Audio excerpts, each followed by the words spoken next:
Hi friends, आज आपण zero level English speaking कोर्सचा पाहणार आहोत डे 2 आणि आजच्या लेसन मध्ये आपण डू, डज, डीड यांचा वापर इंग्लिश मध्ये बोलताना किंवा लिहिताना कसा करायचा हे अगदी आपण सोप्या पद्धतीने शिकणार आहोत। डू, डज, डीड वर जर तुम्हाला परफेक्शन मिळवायचं आहे तर हा व्हिडिओ शेवटपर्यंत नक्कीच पहा। चला तर मग आजच्या लेसनला सुरुवात करूया। समजा एखाद्या गोष्टीबद्दल आपल्याला कोणीतरी असं विचारलं, तुला ते माहित आहे का? Do you know it? मग आपण रिप्लाय काय देणार? आपल्याला जर माहित असेल तर आपण काय म्हणणार? मला ते माहित आहे, आय नो इट। आणि आपल्याला ते माहित नाही असं जर आपल्याला समोरील व्यक्तीला सांगायचं आहे तर कसं म्हणणार? मग आय डोंट नो इट। बघा, पहिलं पॉझिटिव्ह वाक्य काय होतं? आय नो इट म्हणजे मला माहित आहे। त्याला आपण निगेटिव्ह केलं, आय डोंट नो इट। काय बदल केलाय दोन्ही वाक्यामध्ये? आय नंतर फक्त आपण डोंटचा वापर केलेला आहे निगेटिव्ह करण्यासाठी। ज्यावेळेस आपल्याला सेंटेन्स निगेटिव्ह करायचं असतं त्यावेळेस आपल्याला डू नॉट किंवा त्याचं कॉन्ट्रॅक्शन डोंट हे वापरायचं असतं। डू किंवा डोंटचा वापर कोणत्या सब्जेक्ट सोबत होतो हे लक्षात घ्या। आय, वी, यू, दे किंवा प्लुरल एखादा सब्जेक्ट जसं की स्टुडंट्स, या सर्व सब्जेक्ट सोबत डू किंवा डोंटचा वापर केला जातो। आता हे जे पॉझिटिव्ह सेंटेन्स आहे आय नो इट, याला आपण होरेबल क्वेश्चन मध्ये कन्वर्ट करूया।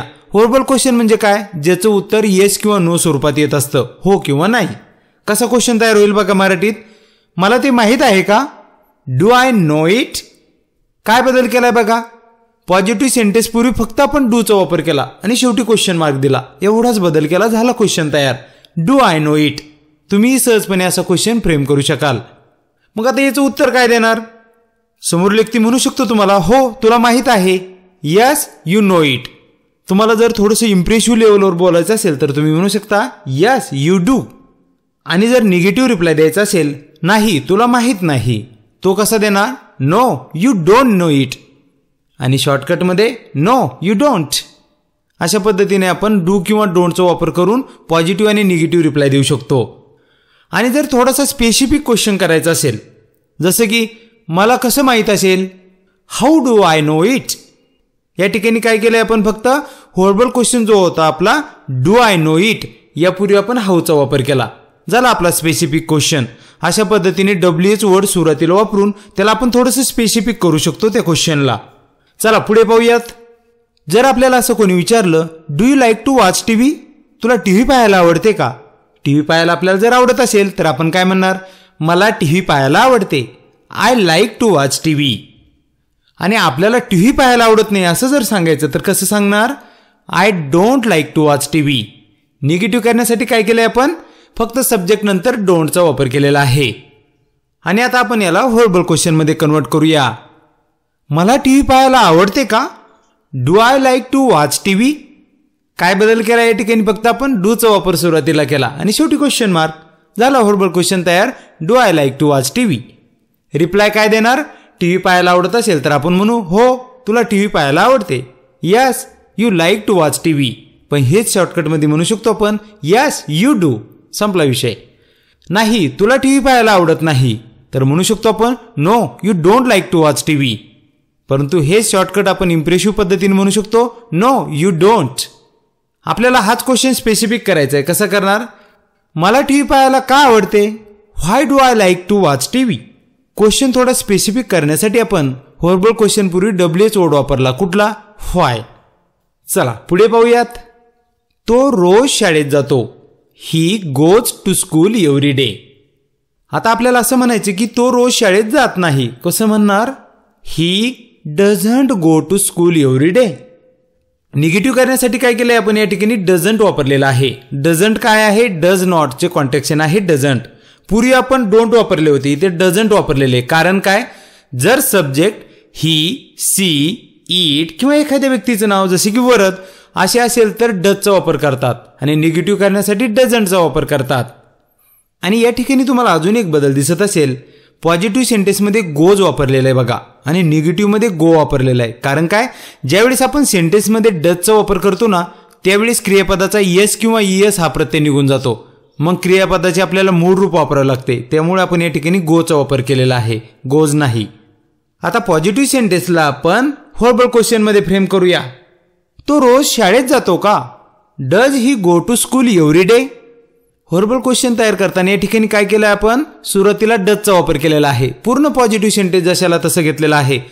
सेंटेन्समध्ये आपण डजचा वापर केल्यामुळे साहजिकच होपचा येस येस हा प्रत्यय निघून जातो आणि शेवटी क्वेश्चन मार्क. अशा पद्धतीने तुम्ही सहजपणे हॉरिबल क्वेश्चन फ्रेम करू शकता. Does he go to school every day? तो रोज शाळेत जातो का?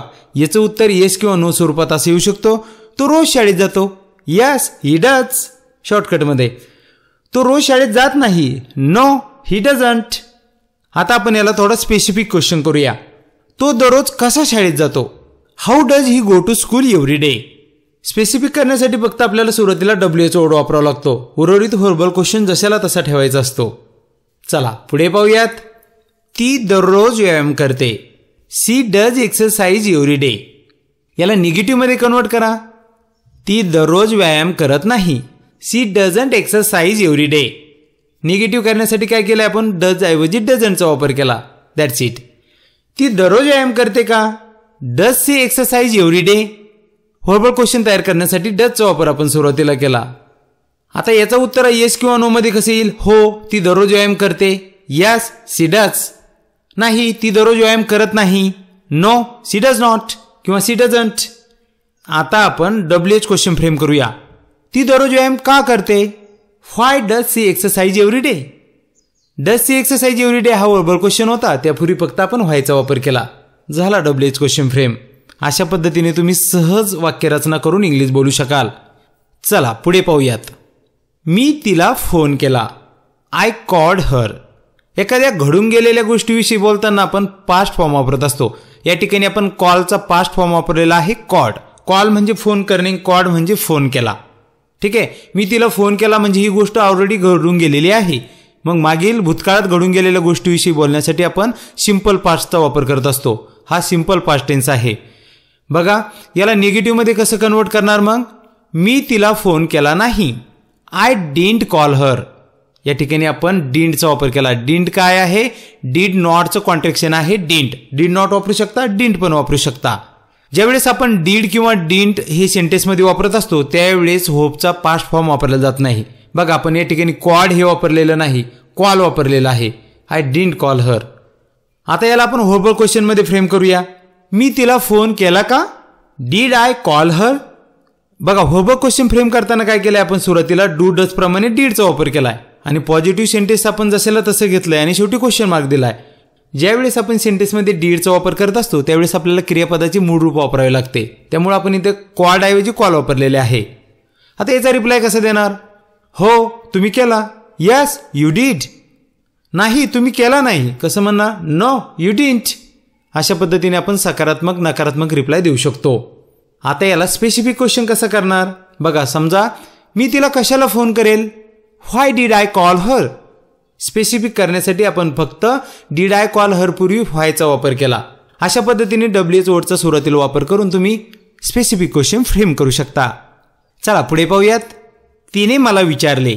C asked me. आस्क म्हणजे विचारणे आणि आस्क्ड म्हणजे विचारले. आस्कचा पास्ट फॉर्म आपण आस्क्ड या ठिकाणी वापरलेला आहे. आता याला निगेटिव्हमध्ये कन्वर्ट करूया. तिने मला विचारले नाही. C didn't ask me. या ठिकाणी आपण निगेटिव्ह करण्यासाठी सब्जेक्ट जो आहे सी त्यानंतर डिडंटचा वापर केलेला आहे आणि डिडंट सेंटेन्समध्ये किंवा डीड सेंटेन्समध्ये आल्यानंतर क्रियापदाचे मूळ रूप वापरतात म्हणून या ठिकाणी आपण आस्क वापरलेले आहे, आस्क्ड नाही. आता याला हॉरिबल क्वेश्चनमध्ये कन्वर्ट करूया. तिने तुला विचारले का? Did she ask you? Question करण्यासाठी काय केलंय आपण? डीडचा वापर सुरुवातीला केलेला आहे आणि सी आस्क यू नंतर वापरलेला आहे आणि शेवटी क्वेश्चन मार्क दिलेला आहे. याचा रिप्लाय कसा देणार? हो तिने विचारले. Yes she did. नाही तिने विचारले नाही. No she didn't. आता याला थोडा स्पेसिफिक क्वेश्चन बनवूया. तिने तुला काय विचारले? What did she ask you? Specific करण्यासाठी आपण डिड सी आस्क यू हा जो वर्बल क्वेश्चन होता त्यापूर्वी व्हॉटचा वापर केलेला आहे. डिअर फ्रेंड्स, तुम्ही अशा पद्धतीने पॉझिटिव्ह सेंटेन्समधून निगेटिव्ह सेंटेन्स बनवू शकाल, पॉझिटिव्ह सेंटेन्सपासून हॉरिबल क्वेश्चन तयार करू शकाल आणि हॉरिबल क्वेश्चनपासून डब्ल्यूएच क्वेश्चन तयार करू शकाल. अशा पद्धतीने सहज सेंटेन्स तुम्ही एकमेकांमध्ये कन्वर्ट करून इंग्लिश बोलू शकाल, लिहू शकाल. डिअर फ्रेंड्स, आता हे सेंटेन्स मी तुमच्या अधिकच्या प्रॅक्टिससाठी देत आहे जेणेकरून तुमची चांगली प्रॅक्टिस व्हावी व परफेक्शन त्यामध्ये यावं.